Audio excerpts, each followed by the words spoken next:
മുഹുരഹോ രസികാ ഭുവി ഭാവുകാഃ നാരായണം നമസ്കൃത്യം നരം ചൈവ നരോത്തമം ദേവീം സരസ്വതീം വ്യാസം തതോ ജയമുദീരയേത്.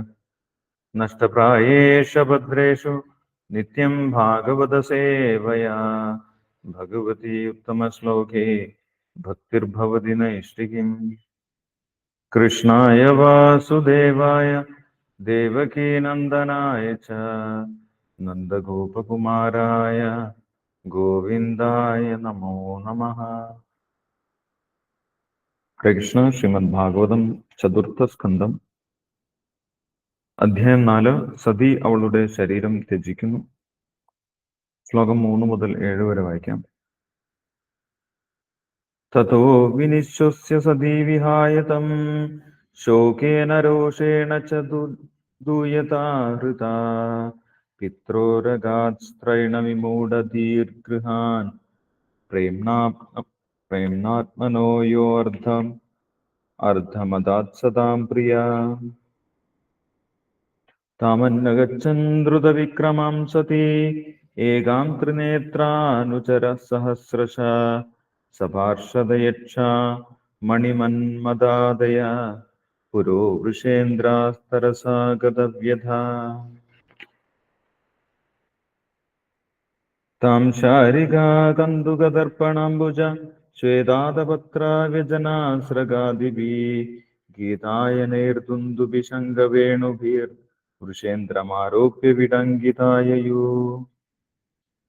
ആ ബ്രഹ്മഘോഷോർജിതയജ്ഞവൈശസം വിപ്രഷിജുഷ്ടം വിബുധൈശ്ച സർവശ വൃദ്ധാർവയഃ കാഞ്ചനദർഭചർമഭിർ നിസൃഷ്ടഭാണ്ഡം യജനം സമാവിശത്. താമാഗതാം തത്ര ന കശ്ചനാദ്രിയത് വിമാനിതാം യജ്ഞകൃതോ ഭയാജന ഹൃദേ സ്വസുർവൈ ജനനീം ച സാദരാ പ്രേമാശ്രുകണ്ഠ്യാ പരിശസ്വജുർമുദാ. വിവർത്തനം വായിച്ചോളൂ. ഹരേ കൃഷ്ണ പ്രഭുജി, പ്രണാമം. ഹരേ കൃഷ്ണ. വിഷ്ണുപ്രിയ മാതാജി വായിച്ചു. ഓം നമോ ഭഗവതേ വാസുദേവായ. ഓം നമോ ഭഗവതേ വാസുദേവായ. ഓം നമോ ഭഗവതേ വാസുദേവായ. ഹരേ കൃഷ്ണ. തതോ വിനിശ്വസ്യ സതി വിഹായ തം ശോകേന രോഷേണ ച ദൂയതാ ഹൃദാ പിത്രോരഗാശ്രൈണ വിമൂഢധീർഗൃഹാൻ പ്രോമ്നാത്മനോ യോർധമദാത് സദാം പ്രിയഃ. ഹരേ കൃഷ്ണ. വിവർത്തനം ശ്രീല പ്രഭുപാദ് ജയ്. അനന്തരം സതി മഹാദേവനെ അവളോടുള്ള സ്നേഹാതിരേകം മൂലം സ്വന്തം ശരീരത്തിന്റെ പാതി അവൾക്ക് നൽകിയ മഹാദേവനെ ഉപേക്ഷിച്ചു. കോപതാപങ്ങളാൽ നെടുവീർപ്പിട്ടുകൊണ്ട് അവൾ പിതാവിന്റെ ഭവനത്തിലേക്ക് പോയി. ദുർബലയായ സ്ത്രീ ആയതുകൊണ്ടാണ് അവൾ ഈ ബുദ്ധി കുറഞ്ഞ പ്രവൃത്തി ചെയ്തത്. ഹരേ കൃഷ്ണ. ശ്ലോകം 4. താമാന്വഗച്ഛൻ ധൃതവിക്രമാം സതീമേകാം ത്രിനേത്രാനുചര സഹസ്രശ സപാർഷദയക്ഷ മണിമന്മദാദയാം പുരോ വൃക്ഷേന്ദ്രാ തരസാഗതവ്യഥ. വിവർത്തനം. സതി ഏകയായി വളരെ വേഗം പോകുന്നത് കണ്ട മഹാദേവന്റെ ആയിരക്കണക്കിന് ശിഷ്യഗണങ്ങൾ മണിമാൻ, മദ എന്നിവരുടെ നേതൃത്വത്തിൽ അദ്ദേഹത്തിന്റെ കാള നന്ദിയെ മുന്നിൽ നിർത്തി യക്ഷന്മാരുടെ അകമ്പടിയോടെ അവളെ അനുഗമിച്ചു. ശ്ലോകം 5. താം ശാരികാ കന്ദുകദർപ്പണാംബുജ ശ്വേതാദപത്രവ്യജനസ്രഗാദിഭിः ഗീതായനൈർദുന്ദുഭിശങ്കവേണുഭിർവൃക്ഷേന്ദ്രമാരോപ്യ വിഡംഗിതായയൂ. വിവർത്തനം. മഹാദേവന്റെ ശിഷ്യന്മാർ ഒരു കാളയുടെ പുറത്ത് സതിക്ക് വേണ്ടി ഇരിപ്പിടം സജ്ജമാക്കി അവളെ അതിലിരുത്തി അവളുടെ പ്രിയപ്പെട്ട പക്ഷിയെയും സമ്മാനിച്ചു. അവരവൾക്ക് ഒരു താമരപ്പൂവും കണ്ണാടിയും അവളുടെ സന്തോഷത്തിന് വേണ്ട എല്ലാ അനുസാരികളും നൽകി ഒരു മേലാപ്പിനുള്ളിലാക്കി. ചെണ്ടകളുടെയും കൊമ്പുവാദ്യങ്ങളുടെയും ശംഖങ്ങളുടെയും മറ്റും സംഗീതോപകരണങ്ങളുടെയും താളമേള ലയങ്ങളുടെ ഗാനങ്ങൾ ആലപിക്കുന്ന ഗായക സംഘത്തിന്റെ അകമ്പടിയോടെ രാജകീയ പ്രൗഢിയുള്ളൊരു ഘോഷയാത്ര പോലെ അവരവളെ അനുഗമിച്ചു. ശ്ലോകം 6. ആ ബ്രഹ്മഘോഷോർജിത യജ്ഞവൈശസം വിപ്രർഷിജുഷ്ടം വിബുധൈശ്ച സർവശഃ മൃദ്ദാർഭയ കാഞ്ചന ദർഭ ചർമ്മബീർനിസൃഷ്ടഭാണ്ഡം യജനം സമാവിശത്. വിവർത്തനം. അവൾ അപ്രകാരം തന്റെ പിതാവിന്റെ യാഗം നടന്നുകൊണ്ടിരിക്കുന്ന ഭവനത്തിൽ എത്തിച്ചേരുകയും എല്ലാവരും വൈദിക മന്ത്രങ്ങൾ കീർത്തിച്ചുകൊണ്ടിരിക്കുന്ന യാഗസ്ഥലത്തേക്ക് പ്രവേശിക്കുകയും ചെയ്തു. മഹാമുനിമാരും ബ്രാഹ്മണരും ദേവന്മാരും സമ്മേളിച്ചിരുന്ന അവിടെ യാഗത്തിന് ആവശ്യമായ മൃഗങ്ങളും കളിമണ്ണിൽ നിർമ്മിച്ച കലങ്ങളും ശിലകളും സ്വർണവും ദർഭയും തോലും മറ്റനുസാരികളും ഉണ്ടായിരുന്നു. ഹരേ കൃഷ്ണ. ശ്ലോകം 7. താമാഗതാം തത്ര ന കശ്ചനാദ്രിയ വിമാനിതാം യജ്ഞകൃതോ ഭയാഞ്ജന ഹൃദേ സ്വസൃർവൈ ജനനീം ച സാദര പ്രേമാശ്രുകണ്ഠ്യാ പരിഷസ്വജുർമുദാം. വിവർത്തനം. അനുയായികളോടൊപ്പം യാഗസ്ഥലത്തെത്തിയ സതിയെ ദക്ഷനോടുള്ള ഭയം മൂലം അവിടെ കൂടിയിരുന്നവരിൽ ആരും ഉചിതമായി സ്വീകരിച്ചില്ല.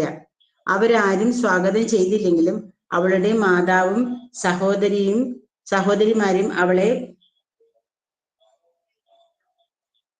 സന്തോഷാശ്രുക്കളോടെ സ്വാഗതം ചെയ്ത് സ്വീകരിക്കുകയും വളരെ സന്തോഷപൂർവ്വം സംസാരിക്കുകയും ചെയ്തു. ഹരേ കൃഷ്ണ കൃഷ്ണ കൃഷ്ണ ഹരേ ഹരേ, ഹരേ രാമ രാമ രാമ ഹരേ ഹരേ. ഹരേ കൃഷ്ണ പ്രഭുജി, പ്രണാമം. ഹരേ Krishna. Thank you Vishnupriya Vineetha Devi Das Mataji. Hare Krishna. Yes, ഇപ്പൊ കഴിഞ്ഞ ദിവസം നമ്മൾ കണ്ടത് മഹാദേവൻ സതീദേവിക്ക് പിതാവിന്റെ വീട്ടിലേക്ക്, പിതാവിന്റെ ഭവനത്തിലേക്ക് പോകാൻ, യജ്ഞത്തിൽ പങ്കെടുക്കാൻ അനുമതി നൽകിയിട്ടുണ്ടായിരുന്നില്ല. അങ്ങോട്ട് പോകുന്നത് നിനക്ക് ദുഃഖമായിരിക്കും വരുത്തുന്നുണ്ടാവുക. നിന്റെ ബന്ധുക്കളാൽ നീ അവഗണിക്കപ്പെടും. കാരണം ദക്ഷൻ മഹാദേവനോട് തന്നോട് ശത്രുതാപരമായിട്ടാണ് ഇപ്പോൾ പെരുമാറുന്നത്. അതുകൊണ്ട് തൻ്റെ പത്നിയായതുകൊണ്ട് നിനക്കും അതേ ഒരു അവസ്ഥ, അപമാനം അവിടെ നിന്നും ഏൽക്കേണ്ടി വരും. അത് നിനക്ക് സഹിക്കാൻ പറ്റുന്നതിലും അധികമായിരിക്കും. സ്വന്തം ബന്ധുക്കളിൽ നിന്നുള്ള അപമാനം മരണത്തെക്കാൾ വലിയ ഭയമാണ് ഉണ്ടാക്കുന്നത് എന്നുള്ള കാര്യം പറഞ്ഞ് മഹാദേവൻ സതീദേവിയെ ദക്ഷൻ നടത്തുന്ന യാഗത്തിൽ പോകുന്നതിൽ നിന്നും വിലക്കിയിട്ടുണ്ടായിരുന്നു. ഇത് കേട്ട സമയത്ത് മഹാദേവൻ തനിക്ക് അനുമതി നൽകും എന്നായിരുന്നു സതീദേവി പ്രതീക്ഷിച്ചിട്ടുണ്ടായിരുന്നത്. പക്ഷെ മഹാദേവൻ അനുമതി നൽകാത്ത സമയത്ത് സതീദേവിക്ക് വലിയ അസ്വസ്ഥതയുണ്ടായി, വലിയ സങ്കടമുണ്ടായി, വലിയ ദേഷ്യമുണ്ടായി. അങ്ങനെ മനസ്സ് അസ്വസ്ഥമായി അങ്ങോട്ടും ഇങ്ങോട്ടും നടക്കാൻ തുടങ്ങി എന്ന് നമ്മൾ വായിച്ചിട്ടുണ്ടായിരുന്നു. മാത്രമല്ല ദേഷ്യം കൊണ്ട് സതീദേവി മഹാദേവനെ നോക്കുന്നുണ്ടായിരുന്നു. എന്തുകൊണ്ടാണ് തനിക്ക് ഈ മഹാദേവൻ അനുമതി നൽകാത്തത്? ഇദ്ദേഹം ആരോടും ശത്രുതയില്ലാത്ത വ്യക്തിയാണ് എന്നൊക്കെയാണ് പറയുന്നത്. പക്ഷെ എന്നിട്ടും തനിക്ക് സ്വന്തം പിതാവിന്റെ വീട്ടിൽ പോകാൻ അനുമതി നൽകിയില്ല എന്നൊക്കെ ചിന്തിച്ച് സതീദേവിക്ക് വലിയ ദേഷ്യവും വലിയ സങ്കടവും ഉണ്ടായി. പിന്നീട് സതീദേവി കരയാൻ തുടങ്ങി എന്നും പറഞ്ഞിട്ടുണ്ടായി. സങ്കടം സഹിക്കാൻ പറ്റിയില്ല, കണ്ണിൽ നിന്നും കണ്ണുനീർ തുള്ളികൾ അടർന്നു വീണു എന്നുള്ള കാര്യമൊക്കെ കഴിഞ്ഞ ശ്ലോകത്തിൽ, 2ാമത്തെ ശ്ലോകത്തിൽ പറയുന്നുണ്ട്. എന്തായാലും ഇവിടെ പറയുന്നു, സതീദേവി തൻ്റെ വികാര വിക്ഷോഭത്താൽ എന്തായാലും താൻ പോകും, തൻ്റെ ബന്ധുക്കളെയൊക്കെ കാണും എന്ന് നേരത്തെ തന്നെ സങ്കല്പിച്ചിട്ടുള്ളത് കൊണ്ട് മഹാദേവന്റെ വാക്കുകളെ അവഗണിച്ചുകൊണ്ട് തന്നെ സതീദേവി അവിടം വിട്ടു പോയി എന്നാണ് പറയുന്നത്. പിതാവിന്റെ വീട്ടിലേക്ക് പോയി ഗമിച്ചു എന്ന് പറയുന്നുണ്ട്. പിതൃോ അഗാത് എന്ന് പറയും. പിതാവിന്റെ വീട്ടിലേക്ക് പോയി എന്ന് പറയുന്നു. സ്വന്തം തീരുമാനം കൊണ്ട് സതി പിതാവിന്റെ വീട്ടിലേക്ക് പോയി. മഹാദേവന്റെ വാക്കുകൾ അവഗണിച്ചു എന്നാണ് പറയുന്നത്. അത് അസ്വസ്ഥമായ മനസ്സിന്റെ ഒരു തീരുമാനമായിരുന്നു എന്നുള്ള കാര്യം 3ാമത്തെ ശ്ലോകത്തിൽ പറയുന്നുണ്ട്. അത് ശരിയായിട്ടുള്ള ഒരു തീരുമാനമായിരുന്നില്ല. കാരണം മഹാദേവൻ സതിയോട് ഉപദേശിച്ചത് സതീദേവിയോടുള്ള ശത്രുത കൊണ്ടോ അല്ലെങ്കിൽ ദക്ഷനോടുള്ള ശത്രുത കൊണ്ടോ ആയിരുന്നില്ല. സതീദേവിയോട് വളരെയധികം സ്നേഹമായിരുന്നു. അപ്പോൾ തന്റെ ഉയർച്ച കാക്ഷിക്കുന്ന അഭ്യുദയകാംക്ഷിയായിട്ടുള്ള ഒരു വ്യക്തി പറയുന്നത് കേൾക്കുന്നതാണ് യഥാർത്ഥത്തിൽ ഒരു വ്യക്തിക്ക് നല്ലത് എന്ന് പറയും.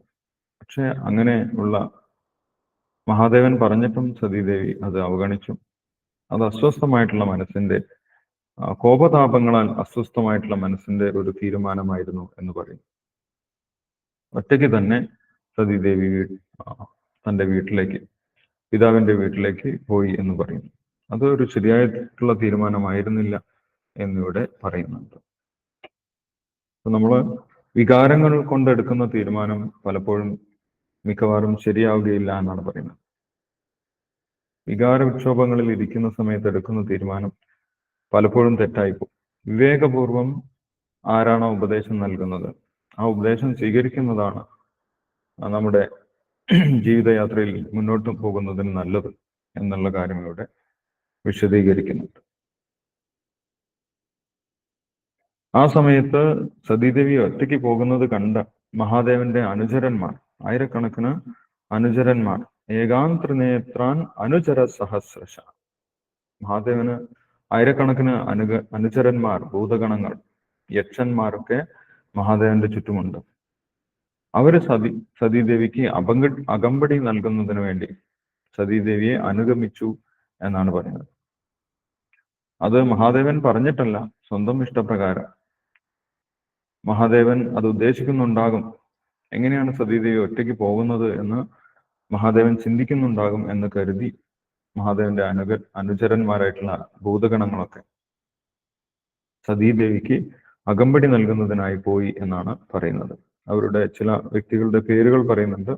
സപാർഷദ യക്ഷ മണിമൻ മദാദയ, മണിമാൻ, മദൻ തുടങ്ങിയിട്ടുള്ള യക്ഷന്മാരുടെ നേതൃത്വത്തിലാണ്, നന്ദികേശന്റെയും യക്ഷന്മാരായിട്ടുള്ള മണിമാന്റെയും മദന്റെയും നേതൃത്വത്തിൽ ആയിരക്കണക്കിന് ഭൂതഗണങ്ങൾ സതീദേവിയെ അനുഗമിച്ചു എന്നാണ് പറയുന്നത്.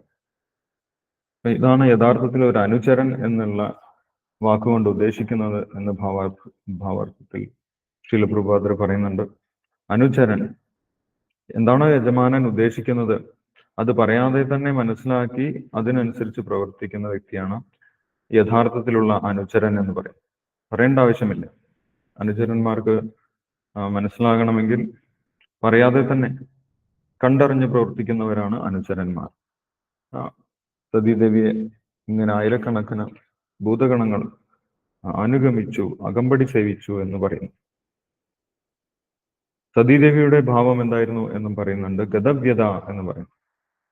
4ാമത്തെ ശ്ലോകത്തിൽ പറയുന്നു, പുരോവൃഷേന്ദ്ര സ്ഥരസാ ഗതവ്യത. സതീദേവി ഇതൊന്നും ശ്രദ്ധിച്ചിട്ടുണ്ടായിരുന്നില്ല. സതീദേവിക്ക് ഒറ്റ ലക്ഷ്യം, എത്രയും പെട്ടെന്ന് തന്റെ പിതാവിന്റെ ദക്ഷന്റെ വീട്ടിലെത്തണം, യജ്ഞത്തിൽ പങ്കെടുക്കണം, എല്ലാവരെയും കാണണം, ബന്ധുക്കളെയൊക്കെ കാണണം, എങ്ങനെയാണ് യജ്ഞം നടക്കുന്നത്, അതിന്റെ അലങ്കാരങ്ങൾ ഒക്കെ കാണണം എന്നുള്ള വലിയ ആഗ്രഹമായിരുന്നു. അതുകൊണ്ട് വഴിയിൽ എന്തെങ്കിലും ആപത്ത് സംഭവിക്കുമോ എന്നൊന്നും സതീദേവി ചിന്തിച്ചിട്ടുണ്ടായിരുന്നില്ല. യാതൊരു ഭയവും ഇല്ലാതെ നമ്മൾക്ക് നമ്മുടെ ലക്ഷ്യം വ്യക്തമാണെങ്കിൽ നമ്മൾക്ക് ഭയമൊന്നും ഉണ്ടാവില്ല എന്നാണ് പറയുന്നത്. നമ്മൾ ലക്ഷ്യത്തിനെ കുറിച്ച് മാത്രം ചിന്തിക്കും, ആ സമയത്ത് നമ്മൾക്ക് ഭയം ഒന്നും ഉണ്ടാവുകയില്ല. അതേപോലെ സതീദേവി എത്രയും പെട്ടെന്ന് ദക്ഷന്റെ വീട്ടിൽ എത്തിച്ചേരണം എന്നുള്ള ഒരൊറ്റ ചിന്താഗതി മാത്രം ഉണ്ടായിരുന്നത് കൊണ്ട് യാതൊരു ഭയവുമില്ലാതെ, ഗതവ്യത, ഭയമില്ലാതെയായിരുന്നു സഞ്ചരിച്ചത് എന്ന് പറയും. അങ്ങനെ പോയിരുന്ന സതീദേവിയെ ആശ്വസിപ്പിക്കുന്നതിനും സതീദേവിക്ക് അകമ്പടി നൽകുന്നതിനുമായിട്ട് മഹാദേവന്റെ എല്ലാ അനുചരന്മാരും പുറകിൽ പോയി എന്നാണ് പറയുന്നത്. അതിനുശേഷം സതീദേവിയെ സന്തോഷിപ്പിക്കുന്നതിന് വേണ്ടി അവർ സതീദേവിക്ക് ആവശ്യമായിട്ടുള്ള, സതീദേവിക്ക് സന്തോഷം നൽകുന്ന വസ്തുക്കളെല്ലാം നൽകി എന്നാണ് പറയുന്നത്. എന്തൊക്കെയാണ് നൽകിയത് എന്നാണ് 5ാമത്തെ ശ്ലോകത്തിൽ പറയുന്നത്. താം ശാരിക കന്തുക ദർപ്പണാംബുജ. ശാരിക, സതീദേവിക്ക് ഇഷ്ടപ്പെട്ട ഒരു പക്ഷിയുണ്ട്, ആ ശാരിക, വളർത്തുപക്ഷിയെ നൽകി. അതേപോലെ കന്തുക, കളിക്കുന്നതിന് വേണ്ടി ഒരു ബോൾ നൽകി, ഒരു പന്ത് നൽകി. ദർപ്പണാംബുജ, ദർപ്പണം കണ്ണാടി നൽകി, അതേപോലെ ഒരു കയ്യിൽ ഒരു താമരപ്പൂ നൽകി എന്ന് പറയും. പിന്നീട് സതീദേവിയെ ഒരു അലങ്കരിച്ച കാളപ്പുറത്ത് ഇരുത്തി എന്നാണ് പറയുന്നത്. കാളപ്പുറത്ത് ഇരുത്തിക്കൊണ്ടാണ് സതീദേവിയെ യാത്രയാക്കിയത് എന്ന് പറയുന്നത്. ശ്വേതാശ്വതാപത്ര വ്യജനസ്രഗാദിവി, ഒരു വെളുത്ത കുട ചൂടിച്ചിട്ടുണ്ടായിരുന്നു എന്ന് പറയും. ആദപത്രം എന്ന് പറയുന്നത് ശ്വേത ആദപത്രം. ശ്വേതം എന്ന് പറഞ്ഞു കഴിഞ്ഞാൽ വെളുപ്പാണ്. ആദപത്രം എന്ന് പറഞ്ഞു കഴിഞ്ഞാൽ കുടയാണ്. വെളുത്ത കുട ചൂടിച്ചു.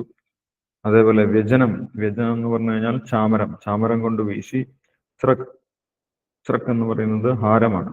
പുഷ്പമാല്യം അണിയിച്ചു. ഇങ്ങനെ സതീദേവിയെ സന്തോഷിപ്പിക്കാൻ ശ്രമിച്ചു. സതീദേവി വലിയ വ്യഥയോട് കൂടിയിട്ടാണ് പോകുന്നുണ്ടായിരുന്നത്. അങ്ങനെ സതീദേവിയെ സന്തോഷിപ്പിക്കുന്ന വസ്തുക്കളെല്ലാം നൽകി സതീദേവിയെ സന്തോഷിപ്പിക്കാൻ ശ്രമിച്ചുകൊണ്ട് ആ ഭൂതഗണങ്ങളെല്ലാം സതീദേവിയെ അകമ്പടി സേവിച്ചു എന്നാണ് പറയുന്നത്. ഇപ്പൊ വലിയൊരു ഘോഷയാത്രയായിട്ട് സതീദേവിയെ ആഘോഷപൂർവ്വം ആനയിച്ചു എന്നാണ് പറയുന്നത്. സതീദേവി അങ്ങനെ ഒറ്റയ്ക്ക് പോയാൽ ശരിയാവില്ല എന്നവർക്കറിയാം. കാരണം സതീദേവി മഹാദേവന്റെ പത്നിയാണ്. അവർക്ക് ആവശ്യമായിട്ടുള്ള എല്ലാ ബഹുമാനങ്ങളും ആദരവും നൽകിക്കൊണ്ട് വേണം അവരെ യാത്രയിൽ പറഞ്ഞയക്കാൻ എന്നുള്ള കാര്യം അവർക്ക് അറിയാമായിരുന്നു. അവർ അതിനനുസരിച്ച് പ്രവർത്തിച്ചു. വലിയൊരു ആഘോഷമായിട്ട് അവർ കൊണ്ടുപോയി. ചെണ്ട, ശംഖ്, വേണുനാദം ഇങ്ങനെയുള്ള നാദഘോഷങ്ങളോട് കൂടിയിട്ടാണ് സതീദേവിയെ അവര് അകമ്പടി സേവിച്ചിട്ടുണ്ടായിരുന്നത് എന്നുള്ള കാര്യം ഇവിടെ 5-ാമത്തെ ശ്ലോകത്തിൽ പറയുന്നുണ്ട്. അങ്ങനെ അവര് ആഘോഷപൂർവ്വം ഒരു ഘോഷയാത്രയായിട്ട് സതീദേവിയെ അകമ്പടി സേവിച്ചുകൊണ്ട് ഘോഷയാത്രയായിട്ട് അവര് ദക്ഷന്റെ കൊട്ടാരത്തിൽ എത്തിച്ചേർന്നു. ആ യജ്ഞവേദിയിൽ, യജ്ഞം നടക്കുന്ന സ്ഥലത്ത് എത്തിച്ചേർന്നു എന്നാണ് പറയുന്നത്. അവിടെ എന്താണ് അവർ കണ്ടത്, സതീദേവി എന്താണ് കണ്ടത് എന്നുള്ള കാര്യമാണ് 6-ാമത്തെ ശ്ലോകത്തിൽ പറയുന്നത്. അവൾ അപ്രകാരം തന്റെ പിതാവിന്റെ യാഗം നടന്നുകൊണ്ടിരുന്ന ഭവനത്തിൽ എത്തിച്ചേരുകയും എല്ലാവരും വൈദിക മന്ത്രങ്ങൾ കീർത്തിച്ചുകൊണ്ടിരുന്ന യാഗസ്ഥലത്തേക്ക് പ്രവേശിക്കുകയും ചെയ്തു. യാഗസ്ഥലത്ത് എത്തിയ സമയത്ത് വളരെ ഒരു അതീന്ദ്രിയമായിട്ടുള്ള അനുഭവം അവിടെ ഉണ്ടായിരുന്നു. വേദമന്ത്രങ്ങളൊക്കെ എല്ലാവരും ബ്രാഹ്മണന്മാർ ചൊല്ലിക്കൊണ്ടിരിക്കുന്നുണ്ട്. ചില സ്ഥലത്ത് യജ്ഞത്തിന്റെ മുന്നോടിയായിട്ടുള്ള കർമ്മങ്ങളൊക്കെ നടന്നുകൊണ്ടിരിക്കുന്നുണ്ട്. ബ്രാഹ്മണന്മാർ അല്ലെങ്കിൽ ഋഷീശ്വരന്മാർ ഒക്കെ സമ്മേളിച്ചിരുന്ന സമയത്ത് അവർ വേദമന്ത്രങ്ങളൊക്കെ സംവാദനം നടത്തിയിട്ടുണ്ടായിരുന്നു. വേദങ്ങളിൽ ഇന്ന സ്ഥലത്ത് ഇങ്ങനെയാണ് പറയുന്നത് എന്നൊക്കെ പറഞ്ഞ് എല്ലാവരും സംസാരിക്കുന്നത് വേദമന്ത്രങ്ങളിലൂടെയാണ്. ആ അന്തരീക്ഷം മുഴുവൻ വേദമന്ത്രങ്ങളാൽ മുഖരിതമായിരുന്നു എന്ന് പറയുന്നു. അതുകൊണ്ട് വലിയൊരു അതീന്ദ്രിയമായിട്ടുള്ള അന്തരീക്ഷമായിരുന്നു അവിടെ എന്ന് പറയുന്നു. ശീലപ്രഭാതർ ഭാവാർത്ഥത്തിൽ പറയുന്നുണ്ട്, വേദമന്ത്രങ്ങൾ എവിടെയാണോ നമ്മൾ നിരന്തരം ഉരുവിടുന്നത് അവിടെ അതീന്ദ്രിയമായിട്ടുള്ള ഒരു അന്തരീക്ഷം സൃഷ്ടിക്കപ്പെടും. പക്ഷെ കലിയുഗത്തിൽ നമ്മൾക്ക് വേദമന്ത്രങ്ങളൊന്നും പഠിക്കാനുള്ള അവസരമില്ല. കലിയുഗത്തിൽ വേദം പഠിക്കാൻ സാഹചര്യം വളരെ കുറവാണ്. പക്ഷെ ഹരേ കൃഷ്ണ മഹാമന്ത്രം കൊണ്ട് തന്നെ ആ അന്തരീക്ഷം നമ്മൾക്ക് പുനഃസൃഷ്ടിക്കാൻ സാധിക്കുമെന്നാണ് പറയുന്നത്. വളരെ ലളിതമായിട്ടുള്ള ഒരു മാർഗം നമ്മൾക്ക് ശ്രീ ചൈതന്യ മഹാപ്രഭു നൽകിയിട്ടുണ്ട്. ഹരേ കൃഷ്ണ മഹാമന്ത്രം ജപിക്കുന്നത് കൊണ്ട് തന്നെ എല്ലാ വേദമന്ത്രങ്ങളും ഉരുവിടുന്നതിന്റെ ഫലം നമ്മൾക്ക് ലഭിക്കും. അങ്ങനെ ഒരു അന്തരീക്ഷം സൃഷ്ടിക്കാൻ സാധിക്കുമെന്ന് ഇവിടെ പറയുന്നുണ്ട്. അതാണ് കലിയുഗത്തിന്റെ യജ്ഞാനുഷ്ഠാനം. യജ്ഞേ സങ്കീർത്തന പ്രായേ യജന്തി സുമേധസ എന്ന് പറയും. കലിയുഗത്തിൽ ബുദ്ധിമാന്മാരായിട്ടുള്ള വ്യക്തികൾ ഹരേ കൃഷ്ണ മഹാമന്ത്രം ജപിച്ചുകൊണ്ടാണ് ഭഗവാനെ ആരാധിക്കുന്നത്, ഭഗവാൻ ശ്രീ ചൈതന്യ മഹാപ്രഭുവിനെ ആരാധിക്കുന്നത് എന്നുള്ള കാര്യം ഭാവാർത്ഥത്തിൽ വിശദീകരിക്കുന്നുണ്ട്. മാത്രമല്ല, അന്ന് നടത്തിയിട്ടുള്ള യജ്ഞത്തിൽ ഒരുപാട് അനുസാരികൾ, ഒരുപാട് സാധന സാമഗ്രികൾ ആവശ്യമാണ്. യജ്ഞം നടത്തുന്നതിന് ഒരുപാട് സാധനങ്ങൾ എന്തൊക്കെയാണ് ആവശ്യം ഇവിടെ 6-ാമത്തെ ശ്ലോകത്തിൽ പറയുന്നുണ്ട്. കളിമണ്ണ്, മൃദ്ധാവയ കാഞ്ചന ദർഭ ചർമ്മഭിർ നിസൃഷ്ടഭാണ്ഡം യജനം സമാവിശത്. യജ്ഞത്തിന് വേണ്ടി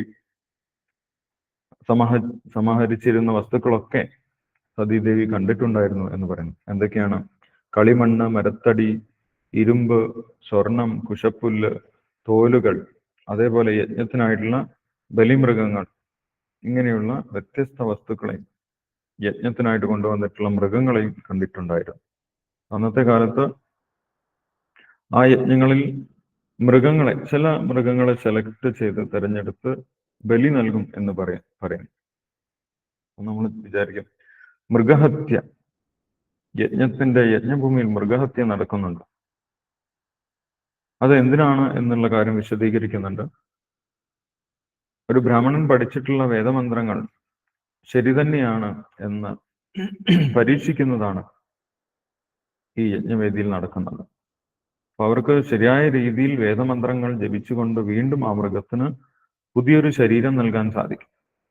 അല്ലെങ്കിൽ അതിനേക്കാൾ ഉയർന്ന ആ മൃഗശരീരത്തിൽ നിന്ന് അതിനെ രക്ഷിച്ച് മനുഷ്യ ശരീരം നൽകാൻ സാധിക്കും. അത്രയ്ക്കും കൃത്യമായിട്ട് വേദമന്ത്രം ജപിക്കാൻ അവർക്ക് സാധിക്കുമായിരുന്നു. അവര് മൃഗങ്ങളെ കൊല്ലുന്നത് അതിന്റെ മാംസം എടുത്ത് കഴിക്കാൻ വേണ്ടിയിട്ടായിരുന്നില്ല, ആ വേദമന്ത്രങ്ങളുടെ പരീക്ഷണമായിരുന്നു. മാത്രമല്ല, ആ വേദമന്ത്രങ്ങൾ കൊണ്ട് ആ മൃഗത്തിന് വീണ്ടും ജീവൻ നൽകാനും അവർക്ക് സാധിക്കുമായിരുന്നു. പക്ഷെ കലിയുഗത്തിൽ അങ്ങനെ സാധിക്കുന്നില്ല. കൃത്യമായിട്ട് വേദമന്ത്രങ്ങൾ ഉച്ചരിക്കാൻ ബ്രാഹ്മണർക്ക് സാധിക്കുന്നില്ല. അതുകൊണ്ട് കലിയുഗത്തിൽ ഇങ്ങനെയുള്ള മൃഗയജ്ഞങ്ങളൊക്കെ, മൃഗങ്ങളെ വധിച്ചുകൊണ്ടുള്ള യജ്ഞങ്ങളൊക്കെ നിരോധിച്ചിട്ടുണ്ട്. അശ്വമേധം ഗവാലംബം എന്ന് പറഞ്ഞിട്ട് ആ യജ്ഞങ്ങളൊക്കെ നിരോധിച്ചിട്ടുണ്ട് കലിയുഗത്തിൽ ഒരേ ഒരു യജ്ഞം, യാതൊരു മൃഗത്തിന്റെയോ അനുസാരിയുടെയോ ഒന്നും സഹായമില്ലാതെ, മറ്റൊരു വസ്തുക്കളും വേണ്ടാതെ ചെയ്യാവുന്ന യജ്ഞമാണ്. എല്ലാവരും ചേർന്നിരുന്ന് ഹരേ കൃഷ്ണ കൃഷ്ണ കൃഷ്ണ ഹരേ ഹരേ, ഹരേ രാമ രാമ രാമ ഹരേ ഹരേ എന്ന് ജപിച്ചാൽ തന്നെ കലിയുഗത്തിലെ യജ്ഞമായി. അതിന് മറ്റു കാര്യങ്ങളൊന്നും ചെയ്യേണ്ട ആവശ്യമില്ല എന്ന് പറയും. ഇനി ആ യജ്ഞഭൂമിയിൽ എത്തിയിട്ടുള്ള, യാഗവേദിയിൽ എത്തിയിട്ടുള്ള സതീദേവി എങ്ങനെയാണ് അവിടെയുള്ളവർ സ്വീകരിച്ചത് എന്ന് പറയും. ദക്ഷൻ സതീദേവിയെ സ്വീകരിച്ചിട്ടുണ്ടായിരുന്നു എന്നുള്ള കാര്യം 7ാമത്തെ ശ്ലോകത്തിൽ പറയുന്നുണ്ട്. അനുയായികളോടൊപ്പം യാഗസ്ഥലത്തെത്തിയ സതിയെ ദക്ഷനോടുള്ള ഭയം മൂലം അവിടെ കൂടിയിരുന്നവരിൽ ആരും ഉചിതമായി സ്വീകരിച്ചില്ല. എല്ലാവർക്കും ദക്ഷനെ ഭയമായിരുന്നു. ദക്ഷനുമായി യഥാർത്ഥ സ്വാരസ്യത്തിലല്ല സതീദേവിയും മഹാദേവനും എന്ന് അവർക്കറിയാമായിരുന്നു. ദക്ഷന് അവരോട് ഉള്ളിൽ ഒരു അമർഷമുണ്ട് എന്നുള്ള കാര്യം എല്ലാവർക്കും അറിയാമായിരുന്നു. അതുകൊണ്ട് പുരുഷന്മാരാരും അവരെ സ്വീകരിച്ചില്ല എന്നാണ് പറയുന്നത്. പക്ഷെ സതീദേവിയുടെ മാതാവിന്റെ സഹോദരിമാരും അവരുടെ പെൺമക്കൾ എല്ലാവരും ചേർന്ന് സതീദേവിയെ സ്വീകരിച്ചു എന്ന് പറയുന്നു. അവർ ആശ്ലേഷിച്ചുകൊണ്ട്, കണ്ണുനീർ വാർത്തുകൊണ്ട് ഒരുപാട് കാലമായി സതീദേവിയെ കണ്ടിട്ട് അവരെല്ലാവരും ചേർന്ന് ആശ്ലേഷിച്ചുകൊണ്ട് സതീദേവിയെ സ്വീകരിച്ചു എന്ന് പറയുന്നു. അത് സ്ത്രീകളുടെ ഒരു മൃദുല സ്വഭാവത്തിനെ കാണിക്കുന്നതാണ് എന്ന് ഭാവാർത്ഥത്തിൽ ശ്രീല പ്രഭുപാദർ പറയുന്നുണ്ട്. സ്ത്രീകൾ താരതമ്യേന മൃദുല സ്വഭാവമുള്ളവരാണ്, അവരത്ര കഠിന സ്വഭാവമുള്ളവരായിരിക്കുകയില്ല. പുരുഷന്മാർ താരതമ്യേന കുറച്ച് കഠിന ഹൃദയരായിരിക്കും എന്ന് പറയുന്നു.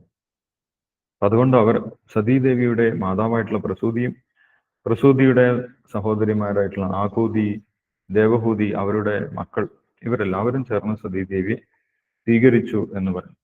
എങ്ങനെയാണ് അവരെ സ്വീകരിച്ചത് എന്നും അതിനുശേഷം എന്താണ് സംഭവിച്ചതും എന്നും അടുത്ത ശ്ലോകങ്ങളിൽ വിശദീകരിക്കുന്നുണ്ട്.